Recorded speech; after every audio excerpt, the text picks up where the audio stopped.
It's time for another edition of Wednesday Comics. Today I'm starting off with The Curse of Brimstone. Oh, I'm really enjoying the first issue of these New Age of Heroes books, particularly because they've got these cool little fold-out poster thingies they do. It's a neat little shtick, and it's a fun, neat little shtick. Let's check out the other side there. Fun little shtick. Made of a higher gloss style cover. Now this issue is given to us by what's his face Tan and Justin Jordan. Justin Jordan, of course, who gave us Luther Strode, a great indie comic that sort of blends high octane violence with a Flex Mentallo-esque sort of character. I can't think of the real guy's name. Charles Atlas. A lot of fun, order this fitness book and you'll become the man of your dreams. And Luther Strode, it's you become a super killer. So I know very little about the basic premise of this, other than it's about some kid who apparently gets some sort of powers and becomes this brimstone guy. What I do know is all Mr. Tan's art is just fantastic. This guy, man, he really needs to attach himself to a book with a good writer. As much as I enjoyed Hawkman, the writing chores were a bit stifled. And, one thing I've really enjoyed about his artwork throughout the years is he's become more and more like Stephen Bissett, from the ever-classic Alan Moore Swamp Thing run. And, of course, Steve Bissett, John Totalbin, of course, Miracle Man. These guys were amazing back in the day. They gave us Constantine because they wanted to draw Sting. So, look at this. This book looks absolutely beautiful. I don't want to spoil too much for myself, so great. And again, $2.99 for a 20-page book. Nicer quality cover stock. You just can't go wrong. Next up, I got a book I'm curious as heck about. I hope it doesn't blow. This is Deathstroke VS Batman. It's written by Priest, who I think sometimes is great. Sometimes I think he's just a little too high on himself, man. And the industry doesn't help because he's constantly praised as this genius writer, but his current Justice League stuff is just pissing me off, and I'll get to that later. But, come on, you got a beautiful cover here by Lee Weeks. Batman Justice. I'm just getting all excited. Batman and Deathstroke have one of the best rivalries in comics of all time. I love it every damn time they fight. I can't wait to read this, and hopefully Priest doesn't poop the bed. Well, look at me censoring myself. Next up, we got The Walking Dead, the latest issue of this current story arc, New World Order 4 of 6, that has introduced us to Princess, a character I love, and these funky new guys who wear these armored suits. As it goes in the current story arc, spoiler alert, but you can tell all this from the cover anyways, unless you're a dope, they've encountered a portion of the world that's civilized again. Civilized, in the sense that they still are developing technology, and they seem to have a world that functions a lot like the world was before the zompocalypse. And one of the best parts about the Walking Dead comic is it reminds you why the TV show is so popular. The comic is always great, and I shouldn't turn any more pages because I will ruin something for myself. This book, Robert Kirkman, man, the guy is just fantastic. And I might add, Oblivion Song was a really good first issue. I enjoyed the hell out of it. Kirkman, Walking Dead, you can't go wrong. Unless you just don't like books that are a little depressing. Because The Walking Dead is a little depressing. People die all the damn time. The last big death stunned me. I couldn't believe they actually killed the character they did. It still hurts my feelings. And, even thinking about, and I'll spoil alert, if you even don't know the character is dead at this point, you're way behind anyways. Glenn's death was just, in the comics, shocking as hell. I know it made some people that I know stop reading the comics because it was just too much. Next up, we got Venomized #1. I am loving the Venom storyline overall. The main Venom book that's next up after I talk about this a little bit by Mike Costa has just been nailing it. I'm really bummed out that this current creative team is leaving Venom, but I'm excited as heck that we get, what do we get in the back cover? It's not a wraparound cover. That we get at least one more fun crossover with Venom. I believe this is going to be all about those weird little funky these guys are awesome, man. This is a lot like the the Spider-Verse storyline, in that there's an interdimensional force that's going from dimension to dimension and taking over characters that have symbiote hosts and making them 100% theirs. Effectively killing them and completely taking them over. And the main Venomverse storyline, Venomverse, like my comic box, was just crazy fun. I can't wait to read this issue. I'm sure it'll be great. And next up, of course, we've got one of the last main story arcs. This is actually probably the last main story arc from this Venom series, the Nativity. And I mean, Mark Bagley drawing Venom. I mean, come on, are you kidding me? I mean, as disinterested as I am with picking up basic Marvel singles, I couldn't not pick this up. I mean, you know, come on.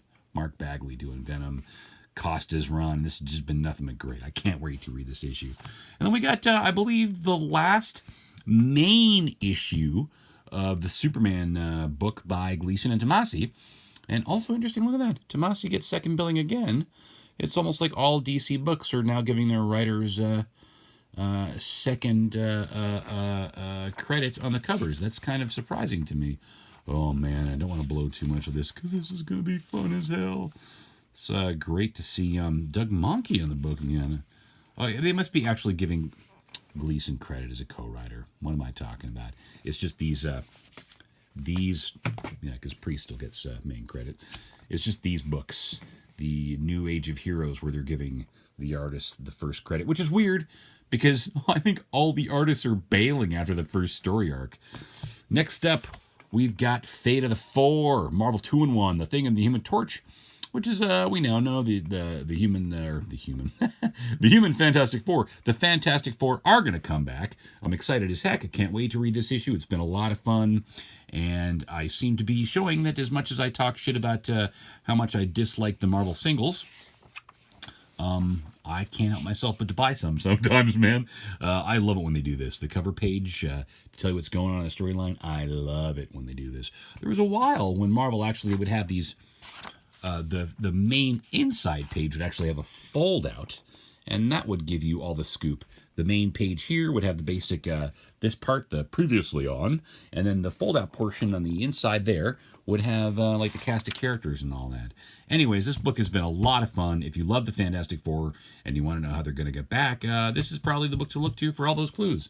Next up, we got the book that Christopher Priest writes that I'm a little pissed off with. The current premise of this whole Justice League thing is that their satellite fell to Earth, despite the fact that Superman and Wonder Woman were there. That should have totally stopped it. Then either one of them should have been able to stop the Justice League satellite from falling, or the Watchtower, I believe it's called, into Earth's orbit. That premise was dumb as shit, even though the book itself was fine. In my mind, they just should have found a way to keep these two occupied doing something else. Priest, come on, you're supposed to be smarter than this. This issue is all about who shot Wonder Woman. Well, we just had a goddamn Wonder Woman book written by James Robinson in the main Wonder Woman book where she gets shot to pieces and stands up to it all just fine. But in this book, oh no, she gets shot once in the neck and she's gonna die. Like, guys, she fights Doomsday. A bullet isn't gonna fucking kill her. Priest, buddy, you're writing Justice League storylines like as if you're writing storylines for the new Teen Titans or something. These guys are way more powerful than he seems to understand. There's one thing I can't stand. It's when a writer gets lazy. When a writer doesn't seem to give a shit about the consistency of these characters, because you can't believe in Superman if one issue he can move a planet, and he was described in the New 52 as being able to move umpteenth quintillion tons, but then he can't just slow the descent of the Watchtower from falling into Earth's orbit. And Wonder Woman, who could fight the toughest of the toughest, who can get shot up by a sniper's rifle over and over again, one shot to the neck and she's dying. Yug. I'm sure there's a lot of merit inside here, but I'm having a real hard time with this Christopher Priest storyline right now in Justice League.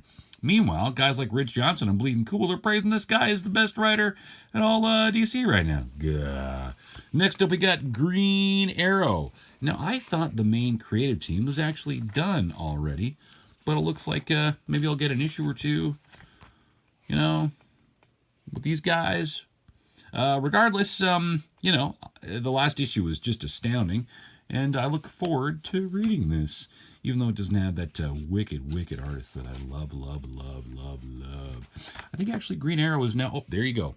There you have it. Green Arrow is now monthly, and I'm dumb because it was already monthly, and I just forgot. Next up, we got Black Lightning, Cold Dead Hands. That you can't tell. This is the last issue of the 6-issue miniseries. I'm quite looking forward to this. It's been solid. You got Tony Isabella, the guy who created the character, along with Trevor Von Eden, back writing Black Lightning. I've got some issues with it. It seems kind of weird that they're giving us like the young version of Black Lightning, whereas you got the new hit on TV right now where Black Lightning's old and he's got his daughters just like he was before the New 52. I kind of thought the whole point of Rebirth was to give us the characters back their familiarity, but hey, you know, I'll take it. I am enjoying this take on Black Lightning, and I hope they team him up with Blue Devil again. I love the idea of Black Lightning and Blue Devil. Just something about that, just Black Lightning and Blue Devil just sounds good in my mind, man, or out loud and all that stuff. Next up, we got, hey, look, another Marvel book. Man, for a guy who talks shit about Marvel's quality, I sure bought a lot of Marvel singles this week. But how can you not buy The Amazing Spider-Man right now? This is Dan Slott's swan song, Go Down Swinging, you know, going back with... getting right back to basics. Spider-Man's like, he's got a crappy job at the Daily Bugle. His life is right back to the status quo that you want him to be at. He's fighting Norman Osborn. My only issue with this book, without having to open it up, and it's a minor nitpick, but you'll hear me say it every time I see an Alex Ross drawing of, or painting of the Green Goblin, is this stupid thing he does with the eyes. He gets these little ideas in his head that work for him, that don't work for anybody else but him, that he thinks he's got to stick with. Just enough. Make the mask go all the way to his eyes like Steve Ditko drew it. You don't need to come up with these clever ways to do your take. It just looks stupid. He looks like Trump with his stupid bullshit tan that doesn't go around his eyes. And frankly, you know, Green Goblin deserves better than a Trumpism. Next up, we got a couple of trades I picked up. Now, this book, the Marvel Legacy Companion, with the whole concept behind these Marvel Legacy one-shots, this is a collection of one-shots, these one-shots here. There you go. Darkhawk, Master of Kung Fu, Not Brannick, Power Pack, and Sable and the Wild Pack. As you can see, they've got those obscure numbers. And the reason they have those obscure numbers is because those are the issues that would have come after their last canceled series. So this I thought was a great idea. And if you look at that price point there, you're getting 5 $3.99 books for $15.99 US. So let's do that translation there. You're talking $20 for 16. Now that Canadian price, kind of blows, but you know, that's fair enough. Our dollar sucks right now. I think we're hovering around 75 cents or something like that, so fair enough. It only does make sense. But this is one thing that's making me really happy with Marvel right now, is that they have dialed back the cost of their paperbacks, so you are actually getting a good deal overall. And you get a nice cover stock, cardstock cover. And actually, the paper does seem a tad better in the interiors. Look at that. I can't wait to read this. I've got a few of these one-shots, but I didn't get all of them. And so I think I actually got like 2 of them. Like I got like the Master of Kung Fu, I think, and Darkhawk. And I'm really looking forward to this. I love all these characters, and I thought this is a great idea. Just a delightful idea. This Darkhawk entry was just fantastic. Joy. And next up, oh man, last and really not least, probably the best thing in the pile. Oh, Copra Round 5. Oh, Copra, how I love you so much. This book, man, you know, if you watched my last episode of this, I can't praise Copra enough. First off, they doesn't call it book 5, it's Round 5. And nobody describes a comic book in the back better than Michael Fife. It's action superhero revenge. I mean, just utterly fantastic. So this is issues 26 through 31.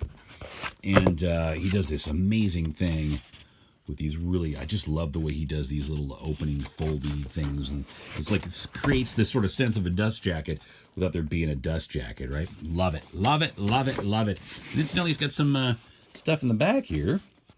You got the Copra Versus, which is just fantastic, and Zegas. I got a few issues of Zegas. I don't think I ever got the stickers, though. I never got the stickers. I do have, if you look at my fridge there, you can see a Copra poster right in the middle of all that stuff. And, man, I subscribe to Copra. There's this cool little subscription you can do through Etsy. But I'll just give you a quick little boot through. Oh, there's his sort of take on Rack Shade the Changing Man. One of the things I love the most about his take on Shade, on Rack here, is that he's right back to basic classic Shade. The thing that bums me out about what they've done with Shade the Changing Man is he doesn't resemble the Steve Ditko character at all anymore. It's like they completely forgot what made the character great. There was this sort of cool simplicity to him, but he has this madness vest, and it has crazy effects because it's called a madness vest. And it just bummed me out that we lost this sort of really cool, bizarre, superhero-esque character to be sort of something a little bit more psychedelic instead of superhero-y, adventure-y. Mind you, I haven't read any Shade the Changing Girl, so I shouldn't make it seem like I know what I'm talking about in that regard, but I love the original Shade the Changing Man, and Fife seems to love him as well because he loves all things old and cool. And I shouldn't say all things old and cool, but he's a big sentimental boob like me, near as I can tell. And man, just there's nothing better than a fresh, hot issue of Copra.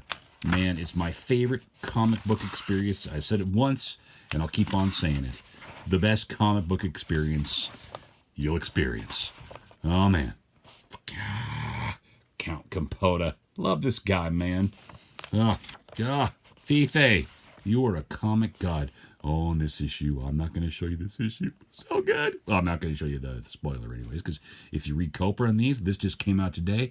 If I keep on turning the pages, I will ruin something for you severely. But man, so much fun, and so much more than just somebody's take on the Suicide Squad. This is seminal, genius comic book stuff that if you love comics and indie comics, you owe yourself at least a glance at Copra. Because, damn it, it's about as good as a comic gets. So there you have it. My Wednesday Comics. As always, a giant thanks to you for watching.